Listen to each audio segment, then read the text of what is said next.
ተናላላት ብሏታን አይደል ለምንድነው ያላት አሁን እያስተማረህ ነው አካምቡልት የሚለውን ተማር ብሏን አላለም ብሏን አይደል አካምቡልት ተለማመዱ ብሏን እኮ ያማራ ህዝብ አካምቡልት ተለማመድ ያላት ነገ ኦሮሞ ልትሆን ነው እያለህ ነው ነገ ኦሮሞነትን ከተቀበልክ ዛሬ ፋኖን አደግብም ፋኖ አትሆንም ማለት ነው ነገ አማራነትን የምትቀበል ከሆነ ደግሞ ነገ ኢትዮጵያን የምታስተዳድር ከሆነ ነገ እስልምና ሃይማኖትና ኦርቶዶክስ ሃይማኖት ባንድ ላይ እንዲኖሩ የምትፈቅድ ከሆነ ፋኖ ሆነ ትዋጋለህ ማለት ነው ሰማዕታትነትን ታገኛለህ ማለት ነው በዚህ ልክ አብይ አህመድ እየሰራብን ነው እሬቻ በዓል ታውቁታላችሁ አይደል ቅቤ መቀባት ነው ዛሬ ቅቤ መቀባት ነው አይደል እሬቻ እምነት አይደለም አምልኮት ነው አይደል አብይ አህመድ ግን እስልምናና ኦርቶዶክስን አጥፍቶ እሬቻን ለማንገስ እየሰራ ነው እሬቻ በፊት ሲከበር የነበረው ጫካ ውስጥ ሳናያቸው ምን ሰናናቸው ነበር አይደል አንድ ሳምንት አዲስ አበባ እንዲከበር አሁን ተፈቅዷል የኦሮሞ ባንዲራ አዲስ አበባ ላይ በጣም ተጠቅልቋል የኦሮሞ ባንዲራ ቅቤ መቀባት አዲስ አበባ ላይ ሊጀመር ነው መስቀል እንዳይከበር ብሎ አረንጓዴ ቢጫ ቀይ ባንዲራ እንዳይወጣ ብሎ ከልክሎ የኦሮሚያ ባንዲራ ግን አዲስ አበባ ተውለብልቧል መስቀል አደባባይ ተረኝነቱን እያሳየህ ነው ነገ ጣፍ ወንድ ለወንድ ያጋባን ምል ከዚህ ተነስቼ ነው ነገ ሌላ ስራ አለ የአብይ አህመድ ፕሮጀክት አለው ሌላ ዳቆን ዳንኤል ክብረት ምን አለው ቤተክርስቲያን እያፈረሰብን ነበር አይደል 360 ቤተክርስቲያን ፈርሷን አብይ አህመድ ከመጣ ቤተክርስቲያንን አታፈርሳለው እና ምን ይሻላል አለው ቤተክርስቲያንን ብታፈርሳት ምእመኑ ቤተክርስቲያንን ያሰራታን የበለጠ አድርጎ ነገር ግን አለ ካህናቱን ብትገልግን ይሻላል የማርያም የቀደሰውን ከገደልከው የጊዮርጊስ ቅዳሴ የሚገባ ቄስ አታገኙ ስለዚህ ቤተክርስቲያን ከምናፈርስ ካህናትን ብንገል ይሻላል ዝቋላ ላይ አራት አባቶች ተገደሉብናል የዶጋ መምርጥ ሙቃ ኪዳነ ምሕረት አልተገደለም እንዴ ተገደሉብናል አዲስ አበባ ላይ ቀድሶ ሲወጣ 9 ሰዓት ካህን ተገደሉብናል አልተገደለብንም አባቶች ሻሸመኔም ተገደሏል ሁለት ወር ጾም ንስሐ የምንገባው ለማን ነው ለነፍስ አባት ነው አይደል ነፍስ አባት ከተገደለብን ለማን ነው የምንገባው እኛ የምንታገለው አላማ ያለው ትግሉ ስንሞት የምንቀበረው እዚህ ትምህርት ቤቱ እንቀበራለን እንዴ የት ነው የምንቀበረው ቤተክርስቲያን ወይ መስጊድ ነው አይደል ቤተክርስቲያን ካቃጠለና ካፈረሰብን ወይ ልንቀበር ነው መስጊድን ካፈረሰው የት ልንቀበር ነው ከሜዳ ልንቀበር ነው ከሜዳ መቀበር ትፈልጋላችሁ ቤተክርስቲያን ወይስ መስጊድ ቤተክርስቲያንና መስጊድ ነው አይደል አብይ አህመድ የምንታገለው ለምክንያት ነው ግን እያሸነፍ ነው ማን ረድቶን ፈሪያ እግዚአብሔርና ፈሪያ አለ ማን ረድቶን የአማራ ህዝብ ጸሎት ማን ረድቶን የፋኖ ጽናት ሽምብራ ቆሎ እየበላ ስንዴ ቆሎ እየበላ በጣሳ እየገዛና ለዛው በጥርኝ እየተካፈልን ለትልቁ አብዝተህ ለትንሹ አሳንሰ ሳይሆን እኩል እየተካፈልን ትልልቆቹ አንበላም ትንንሾቹ ይብሉ እያልን ነው የትግል እየመራን ያለው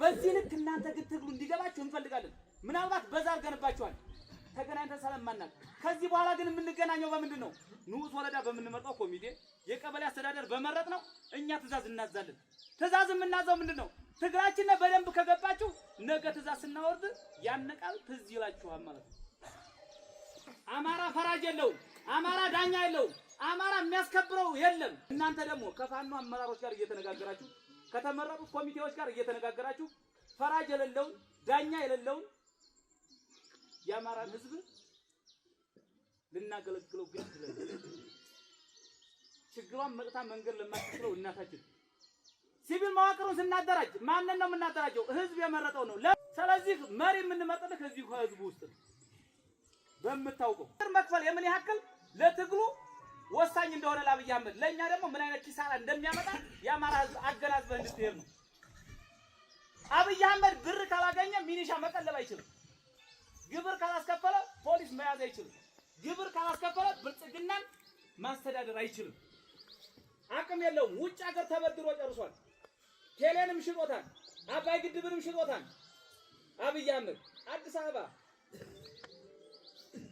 ያልተሸጡ ተቋማት የሉ እነዚህ ሁሉ የሚጠቀማቸው ለምንድን ነው ግን ያንተ ልጅ ለመጨረስ ዱሮን ለመግዛት ነው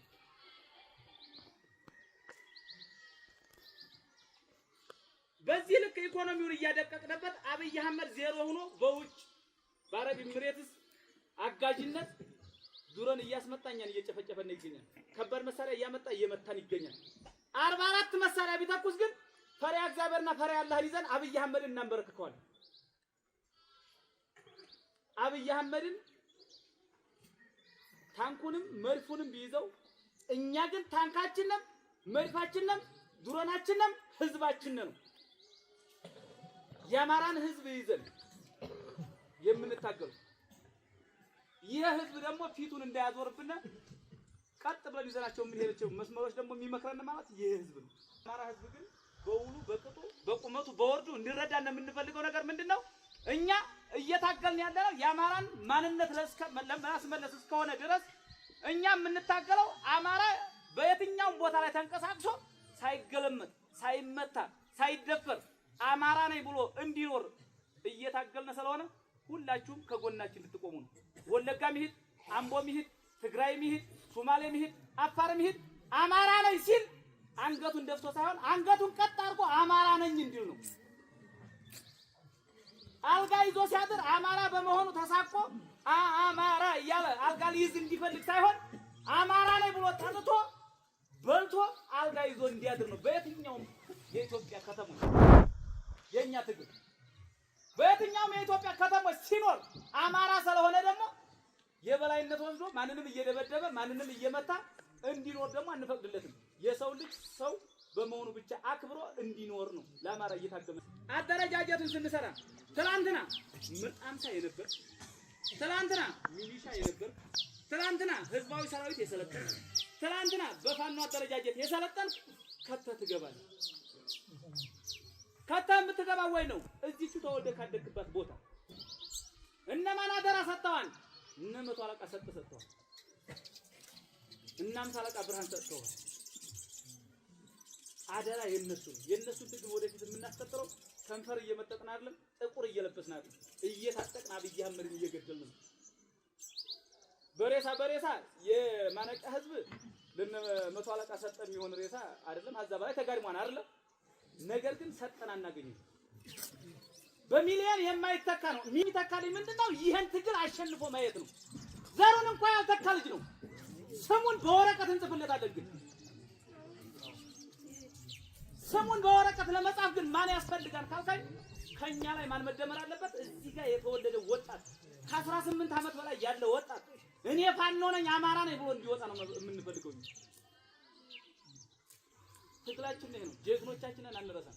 እነ ብርጋዴር ጄኔራል አሳምነው ጽጌ አደራ ሰጥተውን ነው አሳምነውን አደራ ተቀብሎ ትላንትና መከላከያ ሰራዊት አማራ በዚሁ አጋጣሚ የምነግራችሁ እግረኛ ሆኖ እንዲሞት እንጂ ስልጣን እንዲያገኝ አይደረግም ነበር። ሲጋራ እያጫሰ ብር ሳይሰጠው ቤተሰብ መጠየቅ ሳይችል በረሃ እየበላው ይቀር ነበር። ብርጋዴር ጄኔራል አሳምነው ጽጌ ከመከላከያ ተሳዶ የመጣውን ምልስ ብሎ መልምሎ አሰልጥኖ የአማራን አደራ ነግሯቸው ነበር የተሰዉት። የእነሱን አደራ ይዞ ነው ባይዘው። ስለዚህ እኛም የሰጣ አደራ አለብን። ይሄን አደራችንን ደግሞ አንባል። እንደሱ 3 ክንድ መሬት ግን ተዘጋጅተናል። ፋኖ ማለት 24 ሰዓት ታጥቆ የሚኖር ጫማውን የማያወልቅ ቀበቶውን የማያላላ 3 ክንድ መሬት የተዘጋጀችለት ነው። እኛ ቤት የለንም፣ ንብረት የለንም፣ ቦታም የለንም። 150 ካሬ 500 ካሬ ብልጽግና ማይሰጠንም፣ እንደ ብልጽግና ማን ይሰጠን? የኛ የተዘጋጀልን ምንድነው? 3 ክንድ መሬት ግን ተዘጋጅታለች። እናውቃታለን። ካሬያችን አንዋሽም፣ አንዘርፍም፣ አንቀጥፍም፣ አንገፍም ለመሞት ይችን የተዘጋጀችልን ጉድጓድ ግን በጥዋቶቻችን እየደፈናት ካሄድን እኛ እንኖራለን አንኖርም? እንኖራለን አይደል? ጥላቶቻችን ሀዛች ክንድ መሬት እንዲገቡ እኛ ደግሞ እንድንኖር እንፈልጋለን። ማሸነፍ እንፈልጋለን። ስናሸንፍ መስዋዕትነት አለብን።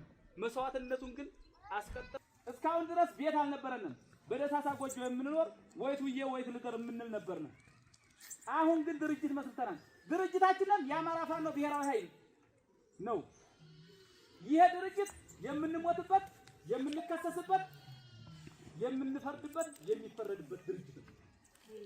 በዚህ ድርጅት ደግሞ በብልጽግና ስርዓት አገልጋይ ላይ እናስተምራለን። ግዳን ወረዳ ላይ የተሰራውን ታውቁታላችሁ። 60 ምርኮኛ ብልጽግና ሚሊሻ፣ ፖሊስ፣ የስራ አስኪያጅ ምናምን ወደ 60 ምናምን አለ። ወደ 60 ምናምን ደግሞ የሞታል። መከላከያ ሰራዊት ምንድን ነው ያደረጋቸው? ጥሏቸው ነው የሸሸው። የወልዲያን አመራር ነገ ጥሎት ይሸሻል።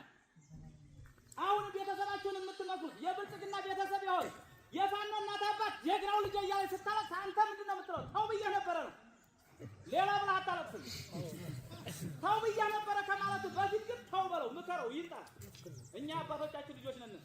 የሃይማኖት አባቶችን ይዛችሁ፣ የሰራዊቶችን ይዛችሁ፣ ሸሆችን ይዛችሁ ልጃችንን አስወጥተናል መጥተናል እንደታረጉልን ካላችሁ አማራን መግደል አንፈልግም። እኛ አማራን ማስተማር ነው የምንፈልገው። ንገሯቸው በዚህ ልክ። ነገር ግን ነገ ወልዲያ ስንገባ፣ ኮምቦልቻ ስንገባ፣ ደሴ ስንገባ የብልጽግና አመራር የነበረ አማራ ወይ ድሮ ነው የሚሸሸገው አምቦ እንጀራ ስጡኝ ብሎ እንኳን መብላት ከማይችልበት ሀገር ማለት ነው። ውሃ ጠምቶኛ ብሎ መናገር ከማይችልበት ማለት ነው። ሕክምና ለታከም አሳክሙኝ ብሎ መናገር ከማይችልበት ማለት ነው። በአማርኛ መግባባት ከማይችልበት ማን ጋር ነው መግባባት ያለበት? አማራ ጋር ነው አይደል? ወንድሞቹ ጋር እንድግባባ፣ ወንድሞቹ ጋር እንድታረቅ፣ ይሄን ትግል አንድ ሆነን እንድንገለብጦ ማድረግ ነው። አሁንም ትምህርታችን አለቃችን ዋርካው ምሬ ወዳጆ ያዘዘውም ይሄን ነው። የተማረኩ ምርኮኛ እንዳታሰቃዩ፣ እጅ ሰጥተው የሚመጡ ካሉ ተቀበሉ፣ ባንክ እንዳትዘርፉ፣ ቤት እንዳታንኳኩ፣ መኪና እየያዛችሁ እየቀረጣችሁ እንዳታስቸግሩ። ይሄ ነው